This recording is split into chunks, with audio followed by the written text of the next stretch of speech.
আমি আছি টেনশনে। নোয়াখালী ম্যাচ কি হারিয়ে না জিতে, আমি আছি টেনশনে। তা আমার বাবা আমার বলছে যে নোয়াখালী ম্যাচ জিতবে না বাবা, এত কষ্ট করে যাস না।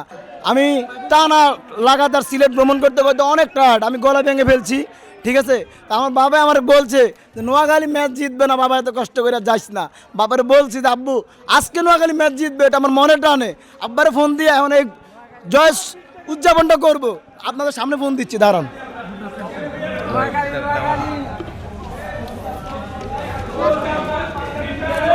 নোয়াখালী বিভাগ চাই ইনশাআল্লাহ। লাউড স্পিকার দেন, লাউড স্পিকার দেন। হ্যাঁ হ্যাঁ আব্বু, নোয়াখালী ম্যাচ জিতছে, আপনারা বলছেন নোয়াখালী আর ম্যাচ জিতবে না, আর কত খেলা দেখবি। আজকে নোয়াখালী রংপুর রাইডার্সের মতো বিপিএল এর সবচেয়ে শক্তিশালী টিমকে হারাইয়া নোয়াখালী ম্যাচ জিতছে। আমি আপনারা কইছিলাম না আব্বু, আমি আশাবাদী আজকে নোয়াখালী ম্যাচ জিতবে। আমরা এখন জয় উল্লাস করতেছি। আমি সিলেটে আসি, আমি নোয়াখালী প্রতিটা ম্যাচ দেখবো। আপনার এখন অনুভূতি কি বলেন? আমি আছি টেনশনে। নোয়াখালী ম্যাচ কি হারিয়ে না জিতে, আমি আছি টেনশনে। না না, আপনি এত খেলা দেখেন না। নোয়াখালী ম্যাচ জিতছে আব্বু, নোয়াখালী ম্যাচ জিতছে। আপনি আমার ভয় লাগাইছেন যে আর কত খেলা দেখবি, নোয়াখালী শুধু ম্যাচ হারে। আজকে জিতছি আব্বু, মন দিল, এখন খুব শান্তি লাগতেছে। আজকেও গলা ভেঙে ফেলছি, বাট আজকের গলা ভাঙাটা আমার সার্থক হয়েছে।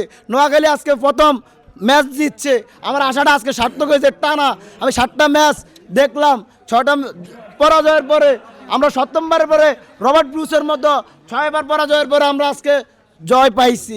না ভাই, নোয়াখালী টিমের পিছনে আমি যে শ্রম দিচ্ছি ভাই, আমি আসলে ভাই আমার গার্লফ্রেন্ডের পিছনে সময়টা দেয় নাই, বরং আমার রিলেশন ব্রেক হয়ে গেছে, গলা ভাঙছে, তার সময় দিতে পারি না। বলি ভাই, আমার আব্বাই কয় আর কত যাবি বাবা সিলেট, ম্যাচ তো শুধু হারবি। আব্বার আজকে ফোন দিছি, আব্বার কইছি আব্বা মনে টানে আজকে ম্যাচটা জিতমু।